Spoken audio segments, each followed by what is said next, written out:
சத்தியத்தையும் அறிவீர்கள், சத்தியம் உங்களை விடுதலையாக்கும். யோவான் 8:32. எல்லா மனுஷர் ரட்சிக்கப்படுவோம், சத்தியத்தை அறிகின்ற அறிவில வளருவோம். தேவன் சித்தமுள்ளவராயிருக்கிறார். 1 தீமோத்தேயு 2:4. அன்பு தெய்வ பிள்ளைகளுக்கு கர்த்தருடைய நாமத்தில் நல்வாழ்த்துக்கள். சௌக்கியமாக இருக்கிறீர்களா? கர்த்தர் தாமே ஆசீர்வதிப்பாராக. சத்தியத்திற்கு அதிக முக்கியத்துவம் கொடுங்க. சத்தியத்தை கேட்பதில் சலித்துக் கொள்ளாதிருங்கள். மனிதனுக்கு ஒரு விதமான ஒரு குணம் உண்டு. அதிக நேரம், அதிக நாட்கள், அதிக ஒரு காலத்தை ஒரு விஷயத்திற்கு அவன் செலவழிப்பான் என்றால் ரொம்ப சீக்கிரத்தில் அந்த விஷயத்தில் ஒரு வகையான சலிப்பை ஏற்படுத்திக் கொள்கிறான். இது மனிதனுக்கு இருக்கக்கூடிய இயல்பான குணம். அவனுக்கு எப்பொழுதும் அப்படிதான். அதனாலதான் குடும்பத்துல மனைவி கணவனை எரிஞ்சு விழுவதற்கு காரணமே அதிக நாட்கள், அதிக நேரம், அதிக காலங்கள் பழகிவிட்டாலே சலிப்பு அடைகிறவன் மனிதன். இதை போன்ற ஒரு விஷயம் சமுதாயத்துக்கு பயந்து நீங்கள் எரிஞ்சு விழுந்தாலும் அதே கணவனுடன் அதே மனைவியுடன் நீங்க வாழ்ந்து விடலாம். ஆனால் இந்த சமுதாயத்தில் பயமில்லாத ஒரு விஷயம் எது அப்படின்னா, சமுதாயம் சொல்லக்கூடாது, உங்களுக்கே பயமில்லாத விஷயம் எதுனா கடவுள் விஷயம். இந்த கடவுள் விஷயத்தில் அதிக சலிப்பு என்பது ரொம்ப சீக்கிரத்தில் அதை வெளியாக்கி விடுகிறார்கள், அதை வெளியே காட்டிக் கொள்கிறார்கள். இதை போன்றுதான சில சலிப்புகள் என்ன செய்கிறது, போதும் இவ்வளவு நாள் இந்த சபையில் இருந்தது போதும், இனி வேற ஏதாவது சபையை தேடுவோம். ஊழியக்காரனை குறித்து சலிப்படைவது, பாடல்களை குறித்து சலிப்படைவது, கேட்கிற சத்தியத்தை குறித்து சலிப்படைவது, இந்த மாதிரி நிறைய சலிப்பு என்பது மனிதனுக்கு கடவுள் விஷயத்தில் ரொம்ப சுலபத்தில் வருகிறது. யாரோ சிலர்கள் மட்டும்தான் சரியாக யோசித்து இது நமக்கு நிரந்தரமான தீர்ப்பு ஆயிற்று, இது நிரந்தரமான நம்முடைய உணவாயிற்று, கடவுள் விஷயம் நிரந்தரமான ஒரு உறவாயிற்று என்று அவர்கள் தொடர்ந்து அதே தொடர்பில் இருப்பாங்க. தாங்கள் கேட்கக்கூடிய சத்தியத்திற்குரிய மதிப்பை கூட நன்கு அறிந்து கொண்டவர்களாக இருப்பாங்க. அவ்வப்போது வெளியே நடக்கக்கூடிய சத்தியங்கள் அது சத்தியம் அல்ல என்பதையும் புரிந்து கொண்டவர்களாக இருப்பாங்க.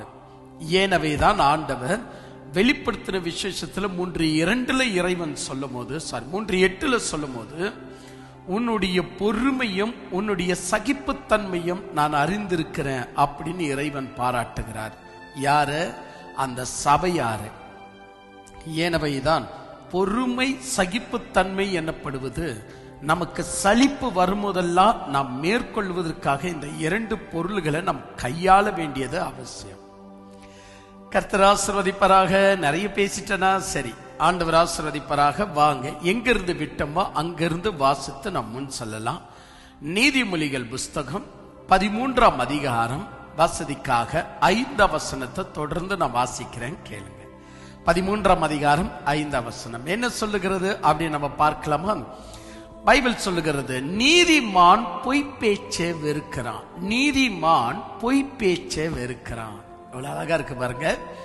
நீதிமான் பொய் பேச்சை வெறுக்கிறான், துன்மார்கனோ வெட்கமும் லட்சையும் உண்டாக்குகிறான் அப்படின்னு இருக்கு. இதை வாசிக்கும் போது நீங்க, அதாவது இந்த முதல் எழுத்து பாருங்க, நீதிமான் பொய் பேச்சை வெறுக்கிறான் அப்படின்னு வாசிக்கும் போது உங்களுக்கு என்ன தோணும்? ஆமாமா, எங்க அப்பாவுக்கு பொய் பேசுறதுனா பிடிக்கவே பிடிக்காது அப்படின்னு உங்க மைண்ட்ல வருமே. எங்க டீச்சருக்கு, ஐயோ பொய் பேசுறதுனா எங்க டீச்சருக்கு பிடிக்கவே பிடிக்காதுன்னு. அப்புறமா அம்மாவுக்கு, ஐயோ எங்க அம்மாவுக்கு பொய் பேசுறது அப்படின்னா சூடே வச்சிடுவாங்க, அவங்களுக்கு கூட பொய் பேசுறது பிடிக்காது. அப்புறமா வேற யாரு, மற்ற யாரையோ ஒருவர், உங்க தாத்தாவாக இருக்கலாம், ஆயாவாக இருக்கலாம், யாரோ ஒரு பெரியவராக கூட இருக்கலாம். அவங்க அடிக்கடிக்கு உங்ககிட்ட சொல்லியிருப்பாங்க, இந்த மாதிரி பொய் பேசுறது எனக்கு பிடிக்காது அப்படின்னு சொல்லியிருப்பாங்க. அதாவது உங்க மனசுல அவங்க ஹீரோவா பதிஞ்சிருப்பாங்க. உங்க மனசுல அவங்க ஹீரோவா பதிஞ்சிருப்பாங்க. என்னன்னு, ஐயோ அவங்கெல்லாம் பொய் பேசாதவங்க, அவங்களுக்கு பொய் பேசினாலே வெறுக்கிறாங்க அப்படின்னு. இதுல ரொம்ப முக்கியமான ஒரு பொய்க்காரங்க யாருன்னா சினிமா நடிகருங்க. இவங்க சில விழாவில் பேசும்போது, அதுவும் ஈரோனிங்க, ஐயோ பொய்யுக்கு மூலப்பிதாவே அவங்கதான். இந்த ஈரோனிங்க திறந்த சபையில் சொல்லுவாங்க, எனக்கு பொய் பேசுறதுன்னா எனக்கு பிடிக்காது அப்படின்னுவாங்க. மொத்தமா சொல்றேங்க, உங்க உள்ளத்துல யாரெல்லாம் பொய் பேசுறத நான் வெறுக்கிறேன்னு சொன்னாங்களோ அவங்க தான் பொய்யுக்கே மூலப்பிதாங்க. உண்மை விஷயம் அதுதான். ஈவன் ஒரு ஊழியக்காரனாக கூட இருக்கலாம். இந்த போதகருங்க கூட அடிக்கடிக்கு இந்த வார்த்தை சொல்லுவாங்க, எனக்கு பொய் பேசுறது பிடிக்காது, பொய் பேசுறவங்கள நான் வெறுக்கிறேன் அப்படின்னுவாங்க. நம்பாதீங்க, யாரையும் நம்பாதீங்க. இதனுடைய விஷயம் என்னன்னு சொல்லி நான் விளக்கமா சொல்றேன், கவனமாய் நீங்க கவனிக்கணும். நான் முதலாவது இந்த உதாரணங்களை கொடுக்க காரணம் என்னன்னு சொன்னா, நீங்க படிக்கும் போது எப்படி படிக்கிறீர்கள் என்பது உங்களுக்கு நினைப்படுத்தணும் இல்லையா? அதற்குத்தான் அம்மா தாத்தா போதகரு டீச்சரு ஈரோனி அப்படியெல்லாம் சில உதாரணங்களை படுத்தினேன். திரும்ப படிக்கலாமா? என்ன இருக்குன்னு திரும்ப படிங்க. நீதிமான் பொய் பேச்ச வெறுக்கிறான். பாருங்க, நீதிமான் பொய் பேச்ச வெறுக்கிறான், துன்மார்க்கனோ வெட்கமும் லட்சியம் உண்டாக்குகிறான். அவ்வளவுதான். நீதிமான் பொய் பேச்சை வெறுக்கிறான். அப்ப நீங்க இப்படி படிக்கிறதுனால இருந்தா நீங்க ரொம்ப மிஸ்டேக் பண்றீங்க. நீதிமான் பொய் பேச்சை வெறுக்கிறான் அப்படின்னு நீங்க படிக்க நீங்க எப்படி ஆயிடுவீங்கன்னா, நானும் ஒரு நீதிமான் தாப்பா. டேய், நேத்து ஹோம்வொர்க் என்ன எழுதுன? நீ நேத்து ஹோம்வொர்க் எழுதுனியா இல்லையா? அது எழுதிட்டேன் டாடி. என்கிட்ட பொய் பேசுறியா? எனக்கு பொய் பேசுதுன்னா எனக்கு பிடிக்காது, உனக்கு புரியல அப்படின்னு சொல்லி போட்டு அடிப்பாங்க. நான் சொல்ற உதாரணத்தை நல்லா கவனிச்சுட்டு வரணும். இதே மாதிரிதான் அம்மா, இதே மாதிரிதான் ஈரோனி, இதே மாதிரிதான் போதகர், இதே மாதிரிதான் பெரியவங்க. இவங்க இப்படி சொல்லுவதனால் நீங்க நினைக்கிறீங்க அவங்களுக்கு அவங்க பொய் பேச்சை வெறுக்கிறாங்கன்னு. கிடையாது. மனிதன் அத்தனையும் பொய்க்காரனுங்க. மனித இனம் ஒரு முறை இந்த உலகத்துல நாம் பிறந்துட்டா நாம் அனைவருமே பொய்க்காரங்க தான். நாம என்ன விஷயம் அப்படின்னா, இன்னொருவர் பொய் பேசுகிறத வெறுக்கிறோம். இந்த வசனத்தை இப்படிதான் நீங்க படிக்கிறீங்க. எல்லோருமே நம்ம என்ன செய்யறோம்னா, இன்னொருவன் பொய் பேசுவதை வெறுக்கிறோம். ஆனா மாறாக நான் பொய் பேசுவதை நான் வெறுக்கக்கூடியவனாக மாறணும். இப்ப திருப்பி படிங்க இந்த பைபிளை. இப்படி திருப்பிடாதீங்க, அதாவது திருப்பி படிங்க. அப்படின்னு சொன்னா, நீதிமான் பொய் பேச்சை வெறுக்கிறான் அப்படின்னு சொல்லுவதற்கு பதிலாக, நீதிமானாகிய நான் சில வேளைகளில் பொய் பேசுகிறத நானே வெறுக்கிற அப்படி படிங்க. இப்ப புரியுதா? இப்போ ஒரு உதாரணமாக, பொய்க்கு மூலப்பிதா ஈரோனிங்க. இந்த ஈரோனிங்க என்ன பெரிய விஷயமா பொய் பேசுறத வெறுக்கிறாங்க நினைக்கிறீங்களா? சினிமாவே பொய்க்கதை தான் ஓடிட்டு இருக்குது. அந்த பொய்க்கதையில பொய்யான காதலியும் இதெல்லாம் சொல்லி நடிக்கிற இவங்களுக்கு அது எப்படிங்க அவங்க வீட்டுல இருக்கிற வேலைக்காரன் உண்மையா இருக்கணும்னு எப்படி எதிர்பார்க்கிறாங்க? அவன் பொய் பேசுறதை இவங்க எப்படி வெறுக்குவாங்க? இதெல்லாம் நாடகம் தானே. அதனால பொய் பேசுகிறத வெறுக்கிறேன்னு சொல்லக்கூடாது. நல்லா கவனிக்கணும். பொய் பேசுகிறத நான் வெறுக்கிறேன்னு சொல்லக்கூடாது. மற்றவங்க பொய் பேசுகிறத நான் வெறுக்கிறேன்னு சொல்லக்கூடாது. நீ பொய் பேசுகிறது நீ வெறுக்கணும். அப்போதுதான் சமுதாயம் அழகா வரும். ஒரு ஈரோனி எப்படி சொல்லணும், எனக்கு சில நேரங்களில் பொய் பேசுவது எனக்கு அசிங்கமா இருக்கு, நான் இனி பொய் பேசாதவளாக இருக்கணும்னு ஆசைப்படுறேன். அவ சொல்லுவானா, அவ அன்னைக்கே சினிமா விட்டு வெளியேறணும். இந்த டுபாகருங்கெல்லாம் வெளியேறிடுவாங்களா? ஈரோனி பேச்சு கேட்கறதல்ல. நெக்ஸ்ட் போதகருங்க, இந்த ஊழியக்காரங்க போதகருங்க, இவங்களை விட்ட பொய்க்காரங்க வேற யாருமே கிடையாது. இவங்க தான் அதிகமான பொய் பேசுறாங்க. ஆண்டவரே சொல்றார், என் தீர்க்கதரிசிகளை விட பொய்க்காரங்க யாரு? நான் அவர்களுக்கு சுகம் கொடுக்கவில்லை அந்த பட்டணத்திற்கு, ஆனால் இவர்களோ அந்த பட்டணத்திற்கு போய் கடவுள் உங்களுக்கு சொல்லுகிறார், உங்களுக்கு சுகம் உண்டாவதாக. இந்த பட்டணத்தை உயர்த்த போறார். இந்த பட்டணம் பாழாய் கிடக்கிறதை இறைவன் உயர்த்த போகிறார். இந்த பட்டணத்துக்கு நிறைய பேர் படிக்க இங்கதான் வருவார்கள். இங்க பணம் கொட்டி கிடக்கும். இந்த மாதிரி பொய்க்காரங்க நால்மாவடி மட்டுமல்ல, எல்லா இடத்துலயும் இருக்கிறாங்க. கிரீன்வாஸால இருந்து எல்லா இடத்துலயும் இருக்கிறாங்க. இவங்க எல்லாம் யார் தங்களை கூப்பிடுறாங்களோ, எங்க கூட்டம் நடத்துறாங்களோ அந்த கூட்டத்திற்கு ஏற்றபடி தங்களை அப்படியே சமாளித்துக் கொள்ளக்கூடியவர்கள். இவங்களை பற்றி அறியாத சிலர்கள், ஐயோ அண்ணன் பேசினா கடவுள் பேசின மாதிரியே இருக்கு. திருப்பத்தூர்ல நாங்கள் அண்ணன் கூட தான் வளர்ந்தோம். பின்புத்தான் தெரிந்தது பொய்கள் அதிகமா வரும்போது நம்ம சத்தியத்திற்காக தற்காத்துக் கொள்வது நல்லது என்று வெளியேறினோம். அநேக கூட்டங்களுக்கு சென்ற நாங்கள் மெதுவாக பொய்கள் பிணைக்கப்படுகிறத பார்த்து தேவையில்லாத விஷயம், கடைசியில சத்தியம் நம்மையும் விட்டு போயிடுமே அப்படின்னு சொல்லி நாங்க விலகி நின்றோம். ஆனால் இவையெல்லாம் படிப்பு அறிவு இல்லாத சிலர்கள், பிஷப் கட்டளையில படிக்கிறீ, நீ எங்க படிக்கிறியோ, படிப்பு அறிவு என்பது ஏபிசிடி அல்ல.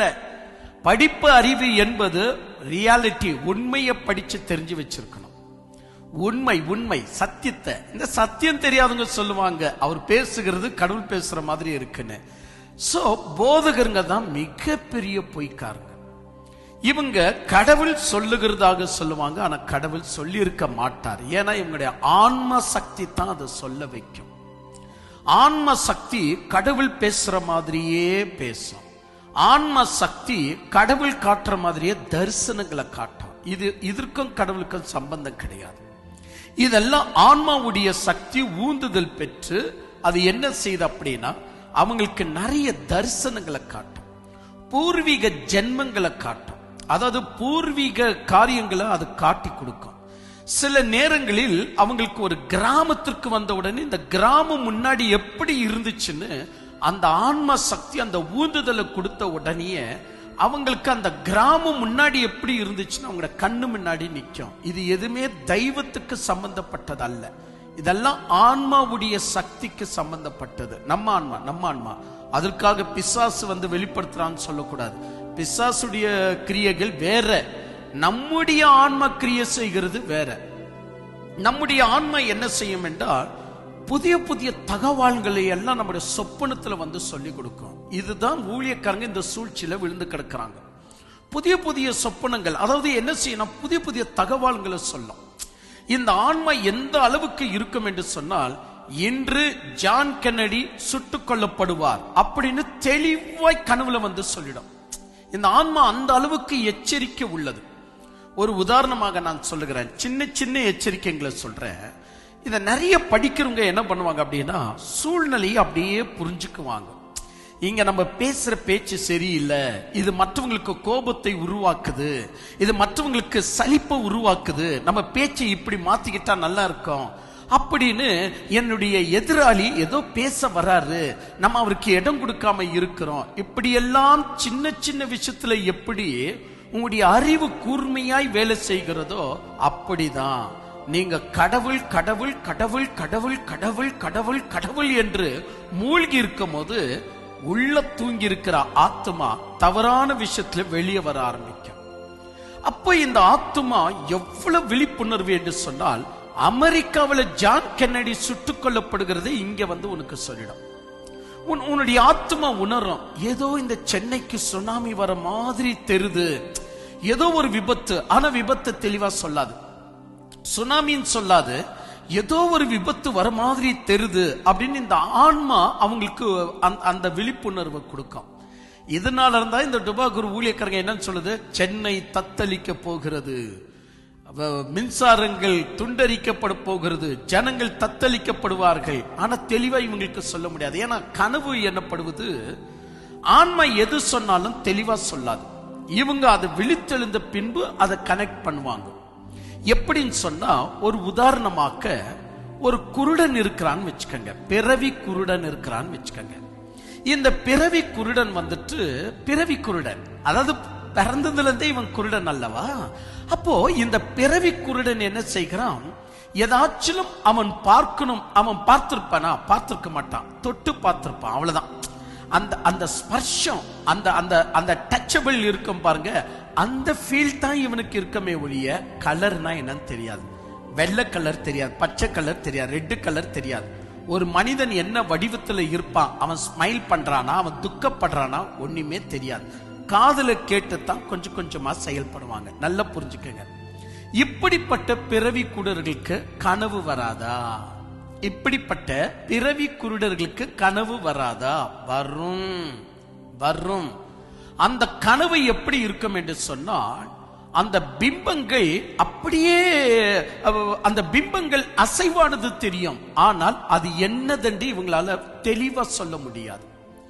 சில நேரங்களில் தெளிவா பார்க்கிற மாதிரி இருக்கும், ஆனா இவங்களால தெளிவா சொல்ல முடியாது. இதுதான் இன்னைக்கு தீர்க்க தரிசனமாக சென்று கொண்டிருக்கிறது. கடவுளுக்கும் இதுக்கும் சம்பந்தமே கிடையாது. ஏனமேதான் ஒரு பிறவி குருடனை இறைவன் முதலாவதாக அவன் கண்ணை சேற்றால அவனை தொட்டு குணமாக்குகிறார். இப்ப உனக்கு ஏதாவது தெரிகிறதான்னு கேட்கிறார். ஆமா, ஜனங்கள் எல்லாம் எனக்கு ஏதோ ஒரு உயரமான மரம் போல தெரிகிறார்கள். மீண்டும் தொட்டு ஜெபிக்கிறார். இப்போ உனக்கு என்ன தெரிகிறது? இப்ப எனக்கு தெளிவாய் தெரிகிறது என்று சொல்றான். இந்த மாதிரிதான் ஒரு பிறவி குருடனுக்கு கனவு எப்படி வருகிறதோ, இங்கே படுத்திருக்கிற ஆன்மா சில பேருடைய வாழ்க்கையில தவறாக தட்டி எழுப்பப்பட்டு விடுகிறது. இப்படி தட்டி எழுப்பப்பட்ட இந்த ஆன்மா ஜெபத்துல இருந்தாலும் சரி, தவத்துல இருந்தாலும் சரி, நீ காளி தேவதையை வணங்கினாலும் சரி, நீ மேரிய வணங்கினாலும் சரி, நீ ஈஸ்வரனை வணங்கினாலும் சரி, நீ இயேசுவை வணங்கினாலும் சரி, ஆனால் சேம் இந்த மாதிரி தரிசனங்கள், சொப்பனங்கள், முன்னாடி உட்கார ஆளு மனசுல என்ன திங்க் பண்றான், எல்லா விஷயத்தையும் இந்த ஆன்மா சொல்லும். இதுக்கும் கடவுளுக்கும் சம்பந்தம் கிடையாது. ஒரு ஈஸ்வரனை வணங்கக்கூடியவன் கூட இதே மாதிரி தீர்க்க தரிசனம் சொல்லுவான். இவங்க என்ன தெரியுமா பண்ணிருது? இவங்க இயேசுவை வணங்குறதுனால் ஈஸ்வரனை வணங்கக்கூடிய யாராவது இந்த தரிசனத்தை சொன்னா அது பிசாசுன்னு சொல்லி ஏமாத்திருது. ஆனா அதே ஈஸ்வரனை வணங்கி கொள்ளக்கூடிய ஒருவன் ஒரு தரிசனத்தை தெளிவாய் சொல்லும் போது அவன் இயேசுவை பேயின்னு சொல்ல மாட்டான். ஆனா இந்த ஊழியக்காரங்க தான் அவனை பேயின்னு சொல்லி தங்களை ஒரு தீர்க்கதரிசி என்று சமாளித்துக் கொள்ளுவாங்க. நல்லா புரிஞ்சுக்கங்க, ஒரு அரசியல்ல கூட அதிக கவனம் செலுத்தும் போது அரசியல்ல எப்படி ஒரு விழிப்புணர்வு வருதோ, அந்த மாதிரிதான் ஜெபத்துல அதிக கவனம் செலுத்தும் போது ஆத்மா தட்டி எழுப்பப்பட்டோம். அது எழுப்பப்படக்கூடாது. உண்மை விஷயம் அதுதான், அது எழுப்பப்படக்கூடாது. ஆனா இந்த ஆத்மா தட்டி எழுப்பப்பட்டுச்சுன்னா விசித்திரமான சொப்பனங்களையும் தரிசனங்களையும் விசித்திரமான சில ஊந்துதல் சக்தி, இது தெய்வீக சக்தி கிடையாது, ஊந்துதல் சக்திகளை அதிகப்படுத்த ஆரம்பிக்கும்.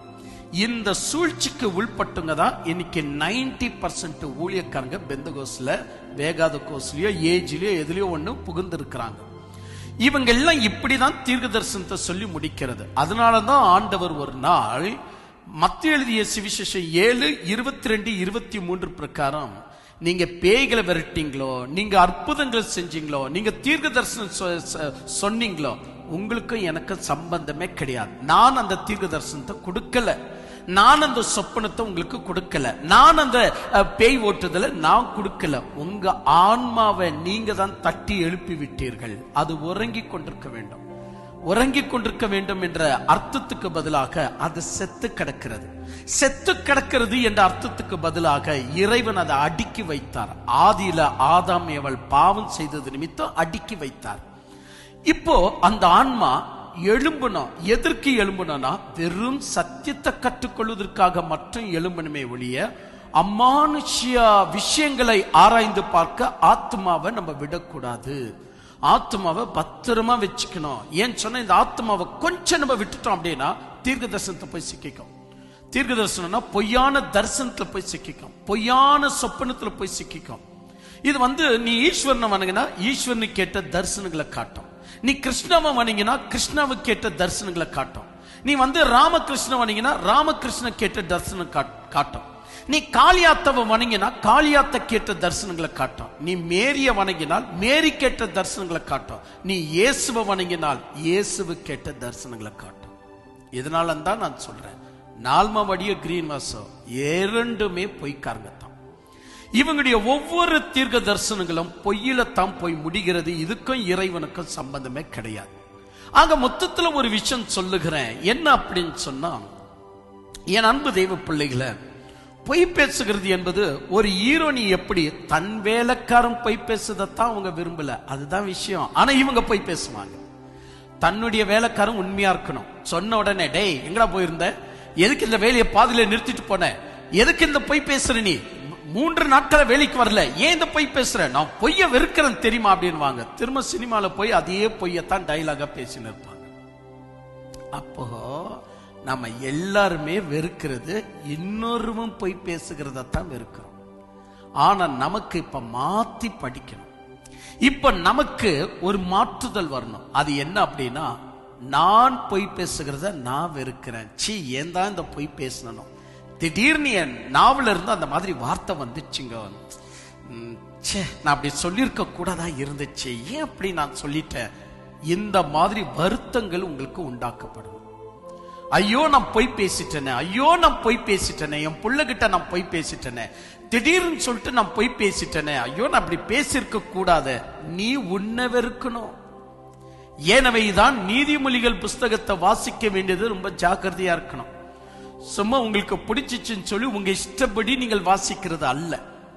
பாருங்க, நீதிமான் பொய் பேச்சை வெறுக்கிறான். ஏன்னா அவன் பொய் பேசுகிறது இல்ல, அதனால தான் பொய்ய வெறுக்கிறான். அப்படி வரணும். முதலாவது, நீ பொய் பேசுகிறது நீ வெறுத்தாதான் இன்னொருத்தர் பொய் பேசுகிறது எவ்வளவு டேமேஜ் அப்படின்னு சொல்லி நீ உன்னால கண்டுக்க முடியும். ஆனால் நீ பொய் பேசுகிறதே உன்னால வெறுக்க முடியலனா உனக்கு என்ன அதிகாரம்? இன்னொருத்தர் பொய் பேசுகிறத வெறுக்கிறதுல உனக்கு என்ன அதிகாரம்? உனக்கு அதிகாரம் கிடையாது. இப்படிதான் நான் சொல்லுகிறேன். இந்த மாதிரி ஒரு பொய்கள் நமக்குள்ள பிணைக்கப்பட்டுனே இருக்கும். ஒரு உதாரணமாக சொல்லப்போம் என்று சொன்னால், டீச்சர் அவங்க ஒரு பொய் பேசுவாங்க. ஏன்னு சொன்னா, அவங்க ஏறக்குரிய 3 கிளாஸ் சமாளிக்கணும். ஒரு கிளாஸ்ல 66 பீப்பிள், ஒரு உதாரணமா சொல்றேன், ஒரு 60 பீப்பிள் இருப்பாங்க ஸ்டூடெண்ட்டுங்க. நெக்ஸ்ட் கிளாஸ்ல ஒரு 60. இந்த மாதிரி அவங்க சப்ஜெக்ட் கேட்டபடி ஒரு அட்லீஸ்ட் ஒரு 3 கிளாஸுக்கு 5 கிளாஸுக்கு அதை ரவுண்ட் அடிப்பாங்க. அப்ப அவங்க மொத்தம் ஒரு நாளைக்கு குறைஞ்சபட்சம் என்றால் 500 ஸ்டூடெண்ட்டுங்களை சந்திக்க சந்திக்க சந்திக்க, அது பிள்ளைங்க அப்பதானே வளருதுங்க, ஏதாவது ஒண்ணு பொய்ய பேசுங்க. அப்ப இந்த டீச்சர் என்ன சொல்லுவாங்கன்னா, சீ நான் பொய்ய வெறுக்கிறேன், என்ன பொய் பேசுறாங்க அப்படின்னு சொல்லி இந்த டீச்சர் பொய்ய வெறுக்கிறது ஸ்டூடெண்டுடைய பொய்ய வெறுத்தாங்களே ஒழிய, பொய் என்பது இவங்களுக்குள்ளவும் இருக்கு, இவங்க பொய்ய வெறுக்க இவங்களுக்கு தெரியல. ஸ்டூடெண்ட் சொல்றான், டீச்சர் இந்த மாதிரி வந்துட்டு எங்க ஆயா செத்துட்டாங்க. டேய், உனக்கு ஆயாவே கிடையாது, ஆயா செத்துட்டாங்கன்னு எவ்வளவு பெரிய பொய் அப்படின்னு இந்த டீச்சர் இங்க சொல்லும். அடுத்த நாள் பாருங்க, இந்த டீச்சர் லீவ் போடும். பிரின்சிபல் கேட்பாரு, லீவுக்கு ரீசன் சொன்னோம் அப்படின்னு. அப்போ இந்த டீச்சர் சூட்சமமாக இந்த பிள்ளை போல ஆயா செத்துச்சுன்னு சொல்லாது. ஏன்னா இதே டீச்சர் தான் ஸ்டூடெண்டா இருக்கும் போது பொய் பேசி வந்தது. இப்போ இது சாதகமான ஒரு ரீசனை பொய்யாய் கொடுக்குது அப்படின்னு சொன்னா, இவ்வளோ ஒரு பொய்க்காரித்தான். யாரு? டீச்சர் கூட. ஆக மொத்தத்துல உலகத்துல இருக்கிற நம்ம அனைவருமே இன்னொருவர் பொய் பேசுகிறத தான் நம்ம வெறுக்கிறோமே ஒழிய, நாம் பொய் பேசுகிறத நாம் வெறுக்கிறது கிடையாது. அப்ப இங்க இருக்கிற நீதிமான் யார் அப்படின்னு சொன்னா, நீ உன்னை அவங்கள புதிய ஏற்பாட்டுல கிறிஸ்துவின் ரத்தத்தால் கழுவப்பட்ட நீதிமான் சொல்லமே, அந்த நீதிமான சொல்லல. அந்த நீதிமான் வேற ஆப்ஷன். இங்க நீதிமான் யார் அப்படின்னு சொன்னா, நான் பேசிய பொய்கள் நிமித்தமாகவே இவ்வளவு மோசமான விளைவுகள் ஏற்கப்படுகிறது என்றால், நாம் முதலாவது பொய்யை நிறுத்தணும், நான் முதலாவது அநியாயத்தை நிறுத்தணும், நான் முதலாவது கெட்ட குணங்களை நிறுத்தணும் அப்படின்னு தன்னைத்தானே தூய்மைக்கு ஏற்படுத்தி கொண்டவனைத்தான் நீதிமான் என்று இங்க சொல்லும். இதற்கும் இயேசுவின் ரத்தத்தால் கழுவப்பட்டு விசுவாசத்தால் நீதிமானாக்கப்பட்டானே, அதுக்கு இதுக்கு சம்பந்தம் கிடையாது.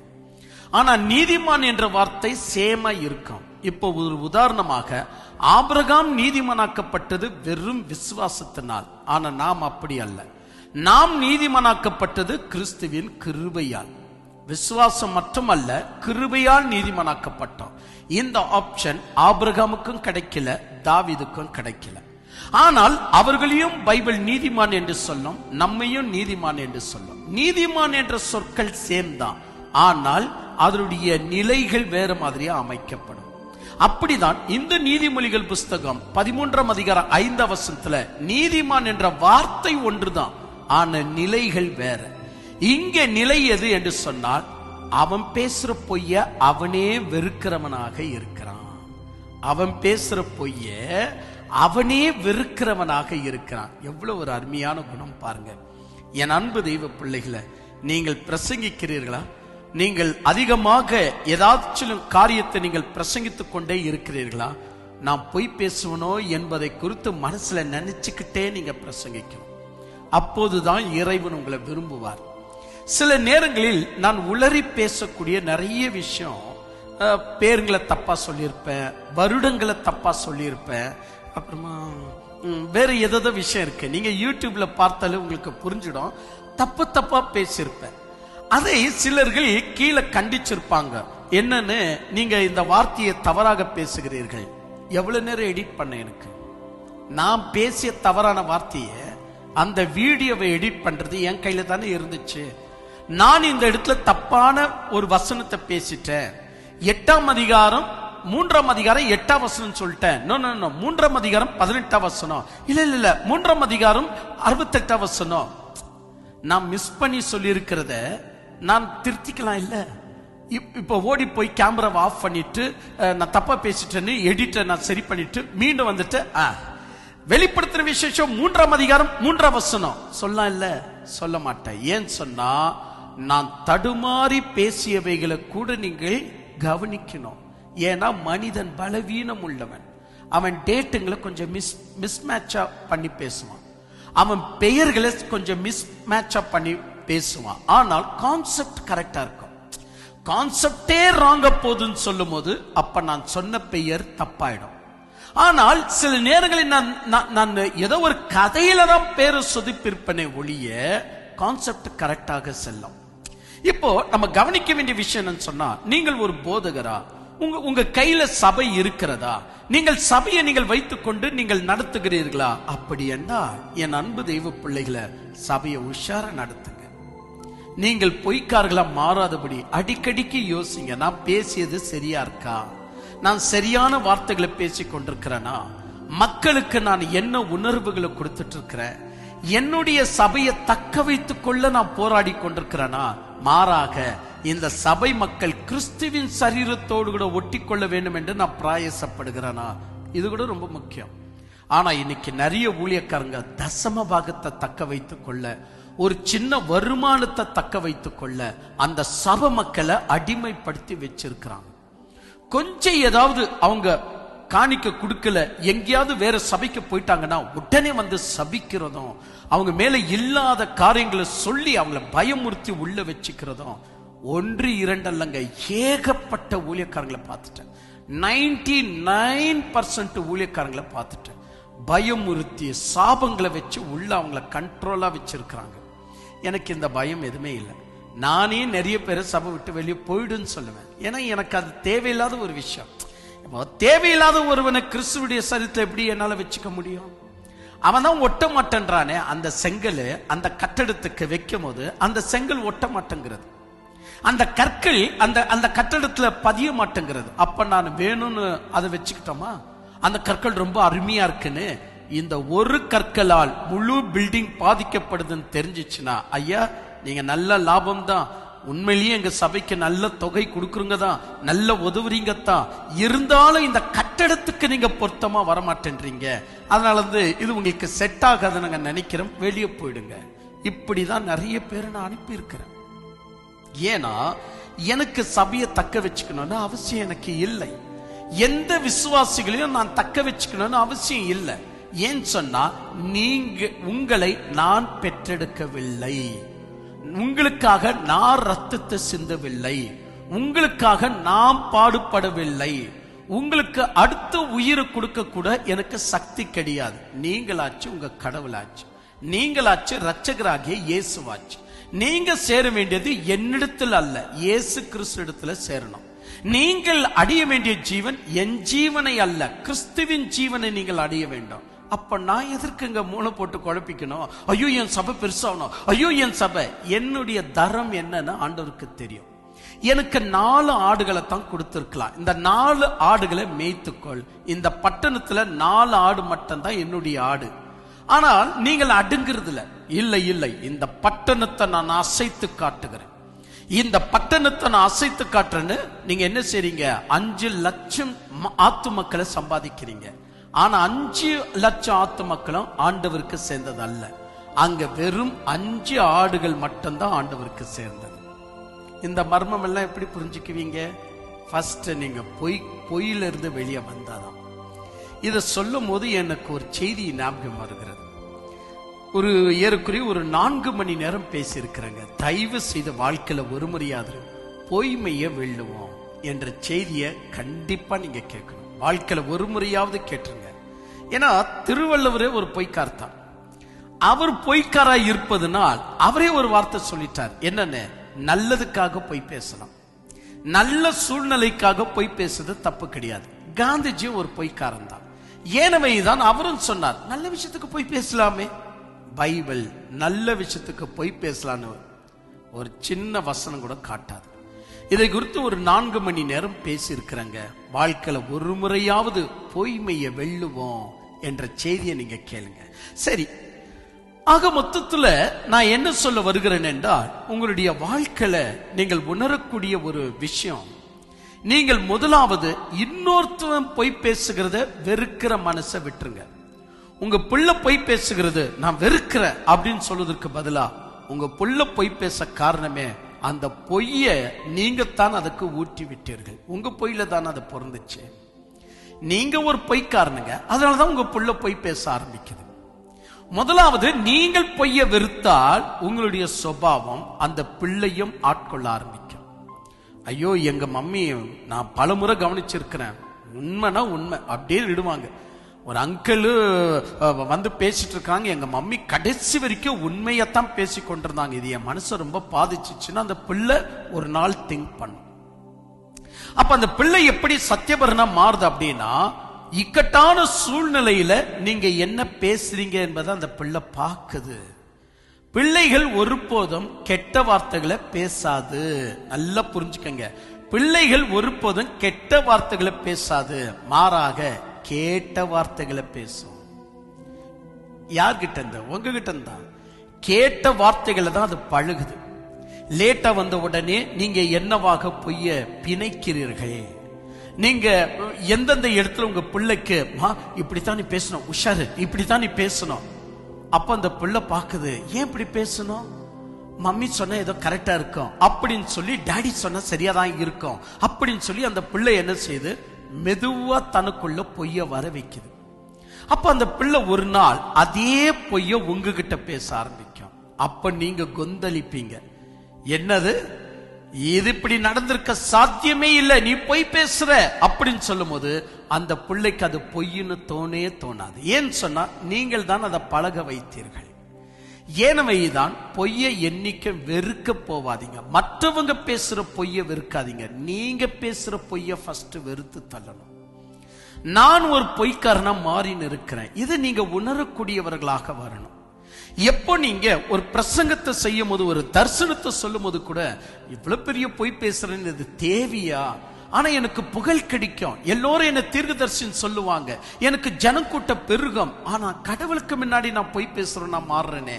இதெல்லாம் எனக்கு தீர்க்க தரிசனங்களை, மேகம் இல்லாத மலைகள், யூடியூப்ல கூட நீங்க கொஞ்சம் தேடி பாருங்க. மேகம் இல்லாத மலைகள், ஆவியின் 9 வரங்களால் ஆட்கொள்ளப்பட்டிருந்த பிசாசுகளை துரத்துவதிலையும், அந்நிய பாஷை எனக்கு கைவந்த கலை என்று சொல்லலாம். அந்நிய பாஷை, தீர்க்க தரிசனம், அத்தனை வரங்களும் எனக்குள்ள செயல்பட்டது. ஆனால் தனிப்பட்ட வாழ்க்கையில ஒவ்வொரு நாள் நான் சிந்திச்சு பார்ப்பேன், நான் எங்கேயோ தப்பு பண்ணிட்டு இருக்கிறேன், நான் என்னமோ தவறுகள் எனக்குள்ள நடந்துட்டு இருக்கிறது என்று யோசிக்க தான். அந்த செய்தியை முழுமையா கேளுங்க. அது கூட ஒரு 4 மணி நேரம் பேசியிருப்பேன், யூடியூப்ல கூட இருக்கு. மேகம் இல்லாத மலைகள் அப்படின்னு. கடைசியில பொய்யான ஊழியங்கள், பொய்யான தரிசனங்களை விட்டு பாடலை ஏற்றுவது, அது கூட ஒரு பொய்யான ஒரு காரியம்தான். பாடலை ஏற்றுவது அதுவும் ஒரு பொய் தான். இன்னைக்கு நிறைய பொய்கள் இந்த மாதிரி கண்டுகிட்டே இருக்க முடியும். எல்லாவற்றையும் விட்டு ஃபர்ஸ்ட் நாம பொய்ய வெறுக்கணும். சுருங்கிட்டங்க. அப்படியே எப்படி சுருங்கிட்டேன் அப்படின்னு சொன்னா, நானும் சுருங்கி போயிட்டேன், என்னுடைய சபையும் சுருங்கி போயிடுச்சு. எப்படின்னு சொன்னா, அதான் இப்ப நான் போய் பேசுறத வெறுக்க என்ன ஆகி போச்சுன்னா, முதலாவது நான் சுருங்கி போயிட்டேன். ஏன்னா பார்க்கிறவர்கள் என்னன்னு சொன்னாங்கன்னா, இவர்கிட்ட எந்த வரமும் இல்லை அப்படின்னு. வரங்களை பயன்படுத்துவதில் கூட ஜாகிரதை வகிக்க ஆரம்பிச்சேன். பேய்களை விரட்டுவதில் கூட ஜாகிரதை வகிக்க ஆரம்பிச்சேன். எதை முதலாவது சொல்லணும், எதை முதலாவது பிரயோகப்படுத்தணும், எதை முதலாவது பிரயோகப்படுத்தக்கூடாது, இப்படி எல்லாம் யோசிக்க வசனத்தை வாசிக்க நான் சுருங்க ஆரம்பிச்சேன். சபை சுருங்க ஆரம்பித்தது. ஆனால் மகிழ்ச்சி இப்போ. ஏன்னு சொன்னா, பொய்க்காரங்க இப்பொழுது எங்க சபையில வர சான்ஸே கிடையாது. ரொம்ப நாள் என் கூட இருக்கவே மாட்டாங்க. அவங்க எவ்வளவுதான் ஐயோ என்ன சத்தியம் சொன்னாலும் நிறைய நாட்கள் இருக்கவே மாட்டார்கள். ஏன்னா அவர்கள் பொய்யை விட்டு நீங்கிறதுல, இங்க பொய் பேச வாய்ப்பு இல்லை. எனவே 2 பேர்களும் எவ்வளவு நாள் நம்ம நடந்து செல்ல முடியும்? ஒரு நாள் உன் வழி வேற, ஒரு நாள் ஏன் வழி வேற.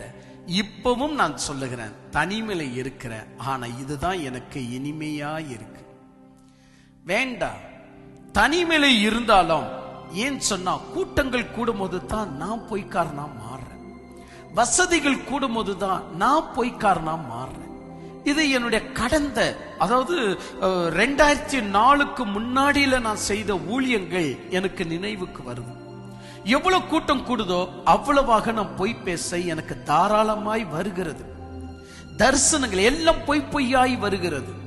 எதுக்குப்பா கூட்டம் கூடி பெங்களூர்ல, சென்னையில, இந்த உலகத்துல எனக்கு தான் பெரிய சபை, நான் தான் பெரிய ஊழியக்காரன் என்று சொல்லக்கூடிய அந்தரங்க பொய்க்காரனா இருக்கிறதுக்கு பதிலா நான் ஒண்ணுமே இல்லைங்க அப்படின்னு சொல்லி ஒரு முனையில போய் உட்கார்ந்து விடுவது தேவனுக்கு உண்மையா இருப்பது தானே அவசியம்.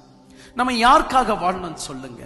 இல்ல நான் கேட்கிறேன், இப்ப எழுப்புதல் என் வாயிலா வரணுமா? வேண்டாம். எழுப்புதல் எதுக்குங்க என் வாயிலா வரணும்? எழுப்புதல் என் வாயில வர வேண்டிய அவசியமே கிடையாது. ஏன் சொன்னா, ரத்தத்தை சிந்தினவர், பாடுபட்டவர், சிலுவையில மரித்தவர் அவருக்கு தெரியும் எந்தெந்த காலத்துல என்னென்ன செய்யணும்னு. என் காலத்துல இவ்வளவுதான் செய்யணும்னு இருக்கு, போதும், நான் அவ்வளவுதான் அடுங்கணும். என் காலத்துல என்ன செய்யணும்னு இருக்கோ நான் அவ்வளவுதான் அடுங்கணும். நான் திடீரென்று ஜான் வெஸ்லியை பார்த்துட்டு, மார்ட்டின் லூத்தரை பார்த்துட்டு ஐயோ நான் கூட ஒரு எழுப்புதல் செய்யறேன்னு சொன்னா அது அந்த காலம், அந்த காலத்துக்கு அது கரெக்ட். எத்தனை பொய்க்காரங்க, ஒரு பொய்க்காரன் கூட சுத்திட்டு இருந்தாப்ல, IAS அப்படின்னு பேரெல்லாம் மறந்துட்டேன். இந்த 2012 2020க்குள்ள முழு இந்தியாவே மாறப்போகுதுன்னு அது ஒரு சிஸ்டர் கன்னியாஸ்திரி, அது ஒரு பொய்க்காரச்சு, அதுவும் சொல்லிட்டு தெரிஞ்சிட்டு இருந்துச்சு. இந்த மாதிரி கடவுள் எல்லாத்தையும் மாத்த போறாரு அப்படின்னு ஒரு VIP கிரவுண்ட்ல ஒரு பெரிய மீட்டிங் நடத்திட்டு, அந்த மீட்டிங்க்கு இவ்வளவு லட்சம் பேர் வரப்போறாங்கன்னு சாப்பாடெல்லாம் செஞ்சுட்டு எல்லாம் வேஸ்டா போய் கடைசியில பிச்சைக்காரங்கெல்லாம் தூக்கிட்டு போனாங்க. இந்த மாதிரி பொய்ங்களை பேசி பேசி பேசி இவங்களுக்கு சத்தியத்தின் மீது விருப்பமே இருக்காது. இவங்களுக்கு என்ன அப்படின்னா, இவங்களுக்கு வசதிகள் கூடும் போது அது கேட்ட பொய்ங்க வந்துட்டே இருக்கும். அது போலதான் அந்த IAS, அவருடைய பேரை மறந்துட்டு, அவரு ஒரு பொய்க்காரு. எனக்கு டேனியலுடைய ஆவி இருக்குன்றாரு. டேனியலுடைய ஆவி நமக்கு வேண்டாங்க, அது நமக்கு தேவையில்லாத விஷயம். டேனியலுக்கு வெளிப்படுத்திய விசேஷத்தை விட யோவானுக்கு வெளிப்படுத்திய விசேஷம் தான் அதிக பிரம்மாண்டமா இருக்கு, தெளிவா இருக்கு. டேனியல் தெளிவா இல்லை. முத்திரை போடுன்னு சொன்னார். யாருது? டேனியல் புஸ்தகத்தை முத்திரை போடுன்னு சொன்னார். ஆனா யோவான் புஸ்தகத்தை முத்திரை போடுன்னு சொல்லல. ஏன் சொன்னா, வெளிப்படையான தரிசனம் அது. ஆனா எனக்கு டேனியல் ஆவி இருக்கு, எனக்கு சிம்சோனுடைய ஆவி இருக்கு. இதெல்லாம் யார் பேசுற விஷயம்? மறு ஜென்மங்களை குறித்து குழப்பம் அடைந்த சித்தருங்க பேசுற விஷயம். மறு ஜென்மங்களை குறித்து குழப்பம் அடைகிற மகாரிஷிங்க பேசுற வார்த்தை அது. அவங்க ஏற்கனவே குழப்பம் அடைஞ்சிருக்கிறாங்க. அந்த குழப்பத்துடைய வார்த்தையை இந்த ஊழியக்காரங்க சொல்றது. என் மேல சிம்சோனுடைய ஆவி இறங்கி இருக்கிறது, என் மேல எஸ்தருடைய ஆவி இறங்கி இருக்கிறது, நான் இப்படிதான் பாடலை பாடுவேன். தாவீதுடைய ஆவி என் மேல இருக்கு, நான் இப்படிதான் பாடலை பாடுவேன். எவ்வளவு பொய்ங்க. அப்போ நான் பொய்ய பேசி மற்றவர்களுக்கு முன்னாடி நான் ஜெகன் ஜொலிக்கிறதுக்கு பதிலா ஆண்டவனுக்கு உண்மையா இருக்கும்படி சுருங்கி விடுவது தான் என் வாழ்க்கையில நல்லது என்று முடிவெடுத்த 2004 சுருங்கி போக என்னை நானே ஒப்பு கொடுத்தேன். நல்லா புரிஞ்சுக்கங்க, 2004. அதனால யாரு எந்த ஒழித்து கூப்பிட்டாலும் வருதில்லை. ஏன் சொன்னா, நான் போய் பேச வேண்டியதாக நிலை வருது. ஏன்னா என்னை கூப்பிடுறது ஒரு பொய்க்காரன் என்பது தெரிகிறது. அப்போ நானும் அங்க போய் தான் பேசணும். வேண்டாம். சத்தியத்தை கேட்கக்கூடிய ஆட்கள் மனம் இருந்தால் இறைவனுக்கு தெரியும் இந்த பட்டணத்துல எவ்வளவு பேர் சத்தியபரர். ஆண்டவர் எப்பொழுதும் சத்தியபரரை தான் தேடுவார், பொய்க்காரர்களை தேட மாட்டார். ஒரு கூட்டத்துல 5 லட்சம் பொய்க்காரங்க சேர்ந்து இறைவனை ஆராதிப்பதற்கும் இன்னொரு கூட்டத்துல 5 பேர் சத்தியம் உள்ளவர்களா இறைவனை ஆராதிப்பதற்கும் இறைவனுக்கு எங்க போனோம்னு அவருக்கு தெரியும். அதனால மனிதர்களுக்கு முன்பதாக எனக்கு எதுக்கு 5 லட்சம் பேரு, எனக்கு தேவை 5. ஏன்னா இந்த பட்டணத்துல இறைவனுக்கு 5 பேர் தான் இருக்கலாம். ஆபிரகாமுக்கு தெரியும் அந்த பட்டணத்துல ஒருவேளை 50 பேர் இருந்தா இல்லன்னு தெரியும். நெக்ஸ்ட் 40க்கு வந்தார், 30க்கு வந்தார், 25க்கு வந்தார், 10 பேருக்கு வந்தார், கடைசியில ஒருத்தனுக்கு வந்தார். அந்த ஒருத்தன் தான் பெயர் லோத்து. அந்த லோத்தே உண்மையா இல்லையே, ஆனாலும் ஆபிரகாமுடைய ஜெபத்தை கேட்டு லோத்தை தப்புவிக்க செய்தார். கடைசியில் லோத்துடைய ஃபேமிலி கெட்டு போச்சு. ஆனால் ஆபிரகாமுக்கு தன் சொந்த மேல இருந்த பாசம், அந்த பாசத்துக்காக தான் அந்த ஒருவனுக்காக ஜெபம் பண்ணார். ஆனா அந்த பட்டணத்துல 10 பேர் கூட இல்லையப்பா. அப்ப யாருக்கு தெரியும் இந்த இந்தியாவில இவ்வளவுதான் இருக்கும்? அவரே எத்தனை முறை வாய் திறந்து சொல்லி இருக்கிறார். என்னன்னு, நரகத்துக்கு போற வாசல் விசாலமானது, நிறைய பேர் போவாங்க. சத்தியத்திற்கு போற வாசல் குறுகினது, கொஞ்சம் பேர் தான் இருப்பாங்க. அவரே சொல்லிட்டாரு. நீங்க ஏன் நிறைய பேர் சேர்க்கிறீங்க? எவன் சத்தியவர்னா அவன் தான் உள்ள வருவான். ரட்சிக்கிறது நாம் அல்ல, இறைவன் ரட்சிக்கிறார். அவருக்கு தெரியும் யாரை ரட்சிக்கணும்னு. அவருக்கு தெரியும் எந்த விசுவாசி எந்த யாரோடு கூட பேச விடணும், எந்த ஊழியக்காரனை எந்த வீட சந்திக்க விடணும், அவருக்கு தெரியும். ஏனவைதான் அன்பு தெய்வ பிள்ளைகளை, முதலாவது பொய் பேசுகிறவனை வெறுக்காதீங்க, பொய் பேசுற உங்களை வெறுத்து கொள்ளுங்க. நீங்க பொய் பேசுகிறத கண்டுபிடிங்க. நான் பொய் பேசுகிறத நான் வெறுக்கிறேன் அப்படின்ற நிலைக்கு வாங்க. எனக்கு பிடிக்கல, நான் பொய் பேசுறத நான் வெறுக்கிறேன், நான் ஏன் இப்படி பொய் பேசுறேன்னு எனக்கு புரிய மாட்டேங்கிறத அப்படின்னு பேசுங்க. உங்களுக்கு நீங்களே பேசுங்க. அல்லாவிட்டால் உங்களை நீங்களே நிதானித்து பாருங்க. அல்லாவிட்டால் ஜெபத்துல வைங்க. ஆண்டவரே என்னை இன்னும் தூய்மையாய் மாற்றும். எனக்கு என்னன்னு தெரியல, மனசு வேற வேற மாதிரி செல்லுகிறது. சின்ன விஷயத்திற்கு கூட ஏதோ ஒரு பொய் பேசும்படியாக என்ன தூண்டுகிறது. பொய் பேசி நான் சமாளிக்கிறேன். இது எனக்கு வேண்டாம். யாரும் என்னை புகழ்த்த வேண்டாம், யாரும் என் பின்னாடி வர வேண்டாம், தேவையில்லை. நான் இருக்கிற உண்மையை பேசிவிட்டு நான் போகிறேன். இன்னொரு விஷயம், நீ உண்மை பேசுறன்னா அதுவும் நீ தெரிஞ்சு வச்சிருக்கணும். ஏன்னா இன்னைக்கு நிறைய பேருக்கு விருப்பங்கள் வந்துட்டு உண்மை என்று தோன்றுகிறது. ஒரு சோம்பேறிக்கு என்ன விருப்பம்? தூக்கம் ரொம்ப விருப்பம். அப்போ அவன் என்ன செய்யறான்? தான் தூங்கணும் என்ற காரணத்துக்காக அது சத்தியம்னு நினைக்கிறான், அது உண்மைன்னு நினைக்கிறான். இல்ல, விருப்பங்கள் வேற. இன்னைக்கு நிறைய பேரு ஒரு அஞ்ஞானமா பேசுவாங்க. எங்களுக்கு உங்களுடைய ஐக்கியம் வேண்டாம், நாங்க வரமாட்டோம். இந்த மாதிரி தெரு நாய்களை என்னன்னு செய்வது? இந்த நாய்களுக்கு இந்த குணத்தை விட்ட, இப்படி பேசுற குணத்தை விட்ட வேற என்ன தெரியும் இந்த நாய்களுக்கு? எனக்கு ஐக்கியம் வேண்டாம், எனக்கு எதுவுமே வேண்டாம், நாங்க எதுக்கும் வரமாட்டோம் இதெல்லாம் சொல்லவே கூடாது. ஏன்னா இது விருப்பத்தை குறிக்கிறது, உண்மையை குறிக்கவில்லை. நாம் அந்தரங்கமா விரும்பக்கூடிய சில விருப்பங்களை குறிக்கிறது.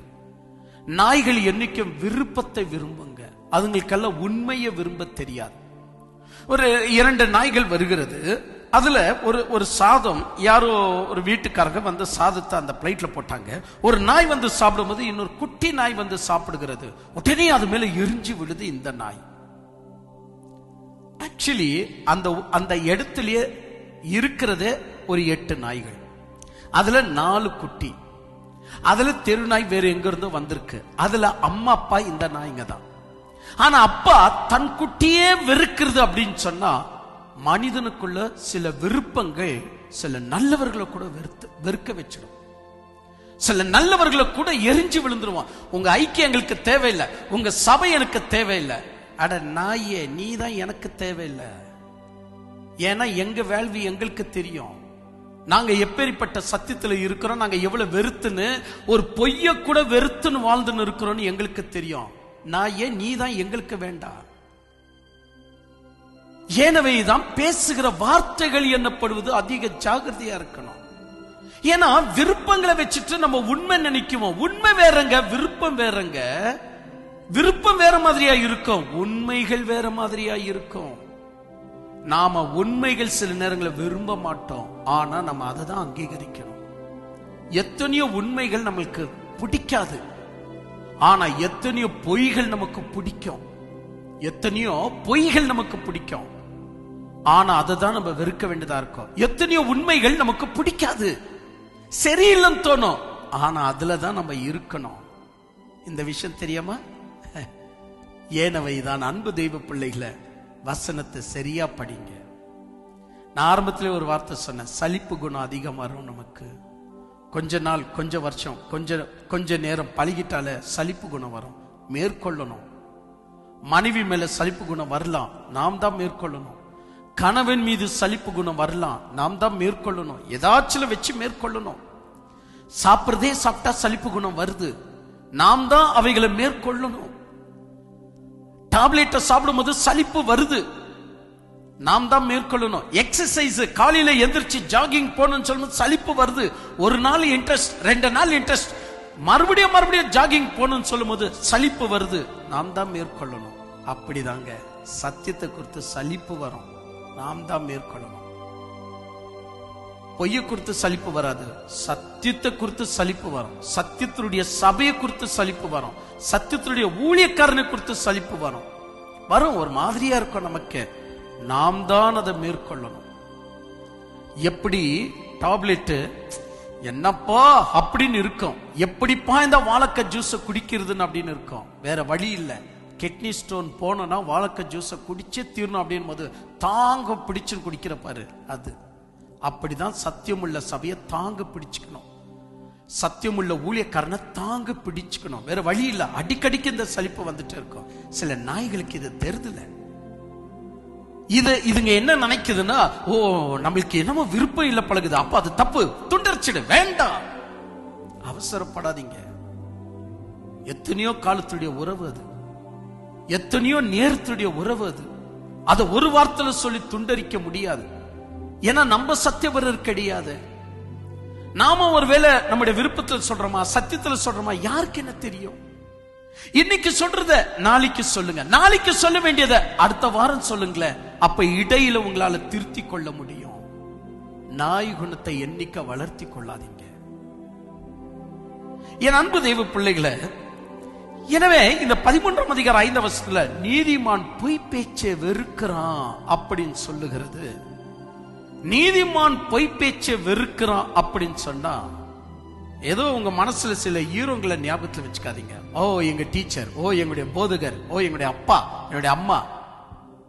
நீதிமான்னா நீதான். ஃபர்ஸ்ட் நீ பேசுற பொய்ய நீ வெறுக்கணும். எப்பொழுதும் நான் பிரசங்கம் ஆரம்பிக்கிறதுக்கு முன்னாடி சின்ன ஜெபம் பண்ணுவேன். ஆண்டவரே, என் மனம் விருப்பப்பட்டதை நான் பிரசங்கிக்காதபடி என் நாவுக்கு காவல் வையும் சொல்லுவேன். பிரசங்கம் முடிந்த பிற்பாடு ஒரு சின்ன ஜெபம், நான் இதை பேசினதற்கு தகுதியே இல்லை, ஆயினும் என்னை கொண்டு நீர் பேசிவிட்டீர், என்னை இந்த பிரசங்கத்துக்கு என்ன தகுதிப்படுத்தும். ஆரம்பத்தில் ஒரு ஜெபம், முடிக்கும் போது ஒரு ஜெபம். இப்ப கூட பயந்து பயந்து தான் பிரசங்கம் பண்றேன். விசுவாசிகளுக்கு ஏதாவது பொய்ய பேசிடுவேனோ, ஏதாவது சொல்லிடுவேனோ. சில நேரங்கள்ல பொய் வந்துடும். நம்ம மனசுல கூட பொய் இருக்காது, ஆனா வந்துடும். வந்துட்டு பிற்பாடு ஒரு வருத்தம் கொடுக்கும் பாருங்க, நம்ம அப்படி பேசிருக்க கூடாது, நம்ம இப்படி பேசினது அவங்களுக்கு தெரிந்து விட்டது என்றால், நம்ம 6 அடி பாய்ந்தால் அவங்க 16 அடி பாய்வாங்க. இப்பவும் போய் நம்ம சரி பண்ணிக்கிட்டா அவங்க 16 அடி பாய்வதை நம்ம நிறுத்திடலாம் அப்படின்னு சொல்லி போய், சாரிங்க அது சொதிப்பிட்டேன், நான் நினைக்கிறேன், நான் இப்படி பேச வந்தது திடீர்னு அப்படி பேசிட்டேன், மன்னிச்சுக்கங்க, அது 7 அல்ல 250ங்கன்னு சொல்லி முடிச்சிடுவேன்.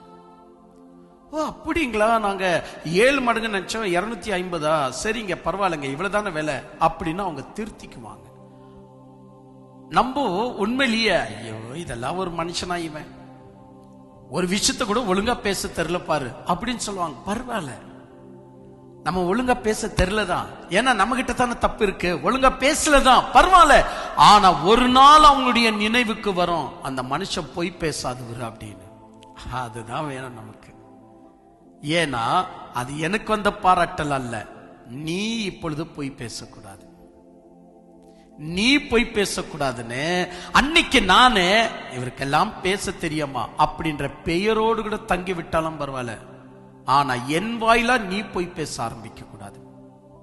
ஏன்னா இதனுடைய டேமேஜ், இதனுடைய விளைவு, இதனுடைய நஷ்டம் மகா பெருசு. அப்படி உருவாக்கப்பட்டது தான் பொய் கிரந்தங்கள். எத்தனை பேர் நீளமான தாடிகளை வைத்து மகாருஷிகளை போல கிரந்தங்களை பொய்யாய் எழுதினார்கள். எத்தனை கோடி மக்கள் இன்னைக்கு அந்த கிரந்தத்தை நம்பி போயிட்டு இருக்கிறாங்களே.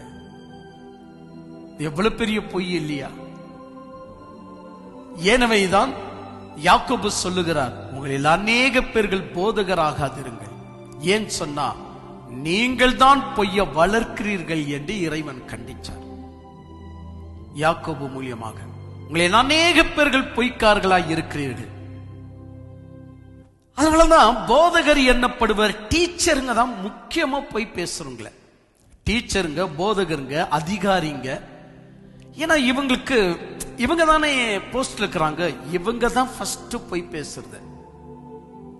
எனவேதான் அன்பு தெய்வ பிள்ளைகளை, கடவுளை அறிவதற்காக கொஞ்சம் கொஞ்சமா முன்ன போயிட்டே இருங்க. மாறாக ஆத்மாவை தட்டி எழுப்பிடாதீங்க. அது வெறும் லேர்ன் பண்ணணும், அங்கேயே இருக்கட்டும். அதை தட்டி எழுப்பி அதை வேலை செய்ய விட்டுட்டீங்க, கண்ணா பெண்ணமா வேலை செஞ்சிடும். அமெரிக்காவில் நடக்கிறது இங்க சொல்லும். ஒரு நாள் நம்ம சிறப்பிடிக்கப்பட்டுருவோம், ஆண்டவன் சிறப்பிடிச்சிடுவான். அக்கிரம செய்கைக்காரர்களே, நீங்க யாருன்னு எனக்கு தெரியாது அப்படின்னு ஆண்டவர் சொல்லிடுவார். அந்த கோர பாவம், அந்த கோர பொய்க்காரனாக நாம் மாறக்கூடாதுன்னா சிம்பிளான ஊழியத்தை செய்யுங்க.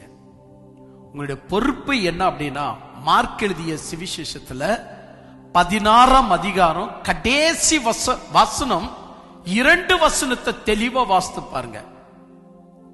அப்பொழுது சீடர்கள் புறப்பட்டு எங்கும் போய் சுவிசேஷத்தை சொன்னார்கள். ஆவியானவர் அவரோடு கூட இருந்து அவர்கள் வாயிலாக அற்புதங்களினாலும் அடையாளங்களினாலும் தன் வசனத்தை உறுதிப்படுத்தினார். வசனம் உறுதியாக்கப்படத்தான் சபை நடத்தணுமே ஒழியே அற்புதங்கள் உறுதியாக்கப்பட நடத்தக்கூடாது. தரிசனங்கள் உறுதியாக்கப்பட நடத்தக்கூடாது. வசனம் உறுதியாக்கப்படத்தான் நம்மளுடைய சபையை நம்ம நடத்தணும்.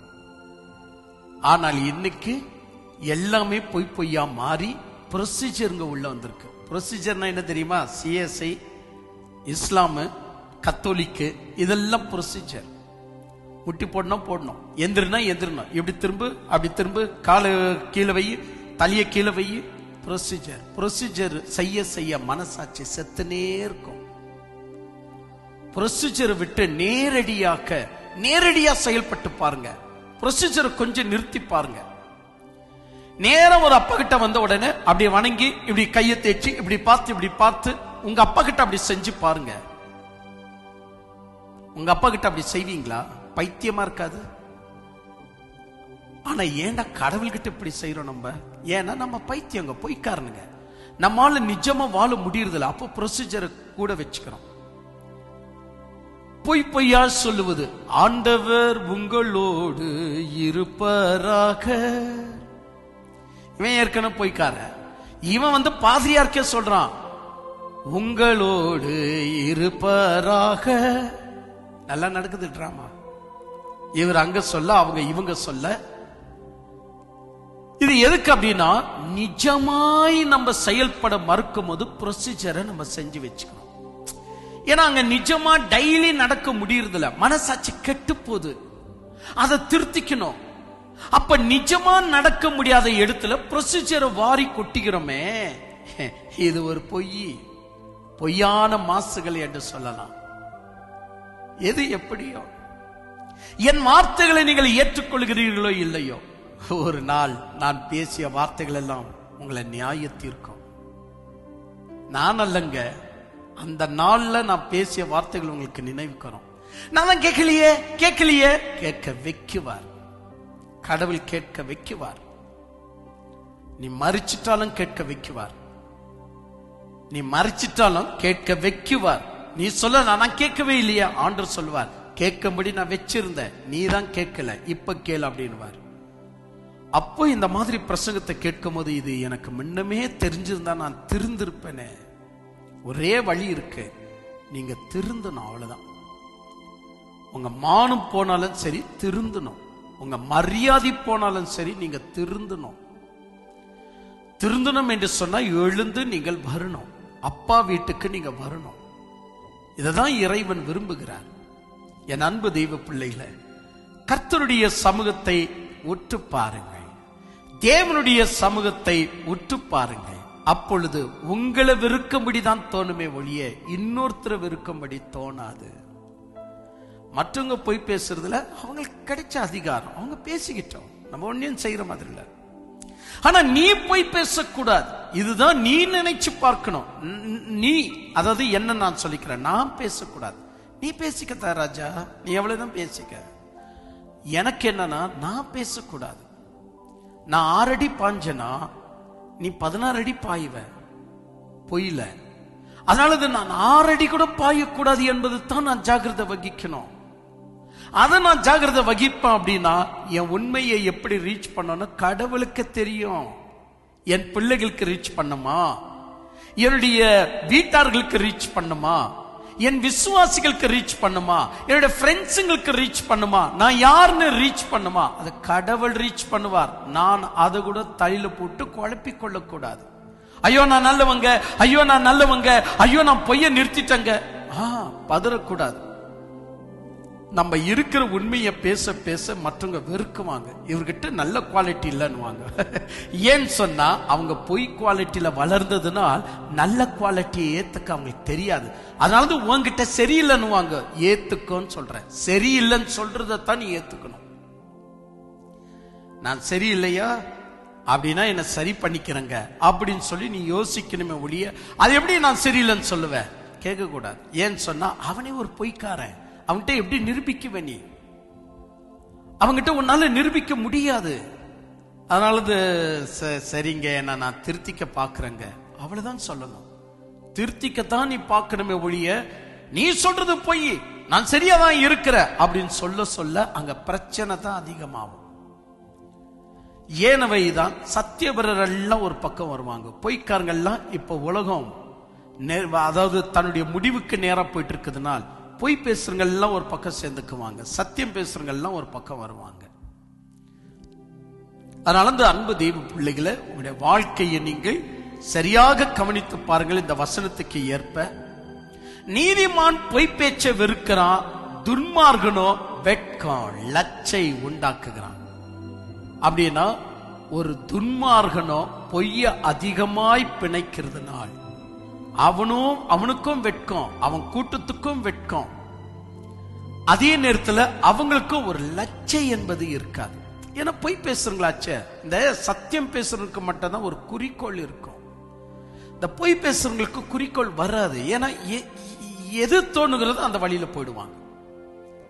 அப்ப லச்சையும் உண்டாக்கும், வெட்கத்தையும் உண்டாக்கும், லச்சையையும் உண்டாக்கும். அது ஒரு லட்சணம்னு இருக்கும், அந்த லட்சணம் வராது, அவலட்சணங்கள் உண்டாகும். லட்சை என்பது இருக்கும், அது இல்லாம திசை மாறிய கப்பல் போல மாறிடுவாங்க. ஏன்னா சுத்திலும் தண்ணி. அதனால தான் எங்க போறேன் என்ற சத்தியம் உள்ள அந்த என்ன சொல்லலாம், அந்த மேப் கையில இல்லை. அதனால எப்படி வேணும் என்றாலும் போகலாம். சோ அது இருந்தால் ஈஸ்ட் பக்கமா சவுத் பக்கமா அது காட்டும். இவங்களால அது முடியதில்லை அப்படின்னு சொன்னா அப்போ சத்தியத்தை விளக்கும் போது பொய் எப்படி வேணும் என்றாலும் நம்மளை டிரைவ் பண்ணிட்டு போயிட்டே இருக்கும். ஏனவைதான் வெட்கமும் லட்சையும் உண்டாக்குகிறான் அப்படின்னு சொல்லி வேதம் முடிக்குது. மீண்டும் உங்களுக்கு நான் நினைப்படுத்துறேன், பொய் பேசுறவங்களை வெறுக்காதீங்க. ஏன்னு சொன்னா அது அவங்களுடைய இயல்பு, அவங்க அப்படிதான் இருப்பாங்க. பைபிள் உங்களுக்கு சொல்றது என்னன்னா, நீ பொய் பேசுறத நீ வெறுக்கணும் தான் சொல்லுது. நீ எந்த பொய் பேசுறியோ ஃபர்ஸ்ட் அதை நீ வெறுத்துக்கன்னு சொல்லுது. அதை மட்டும் தான் செய்யுங்க. இன்னொருத்தர் பொய் பேசுறான் அப்படின்னு அவங்க மேல டாமினேட் பண்ண நமக்கு எந்த அதிகாரமும் கிடையாது. அவங்க எவ்வளவுதான் பேசிக்கிட்டோம், எப்படியாவது இருக்கட்டும். ஃபர்ஸ்ட் ஆஃப் ஆல் நான் போய் பேசக்கூடாது, நான் வந்துட்டு பித்தலாட்டத்திற்குள்ள போகக்கூடாது. இதை நான் மட்டும் தான் நினைக்கணும். அப்படி செய்வேன் என்றால் அது எனக்கும் ஆசீர்வாதம், மற்றவர்களுக்கும் ஆசீர்வாதம். சொல்லப்பட்ட வார்த்தைகள் புரிந்திருக்கும் என்று நான் நினைக்கிறேன். கொடுக்கப்பட்ட வசனத்திற்காக நன்றி செலுத்த முழங்கால் படிடுவாமா. அப்படியே எல்லாரும் சிறங்களை தாழ்த்தி கொள்ளுங்க. ஊக்கமாய் ஒப்புவீங்க. ஆண்டவரே, பொய்யிலிருந்து என்ன விடுதலையாக்கு.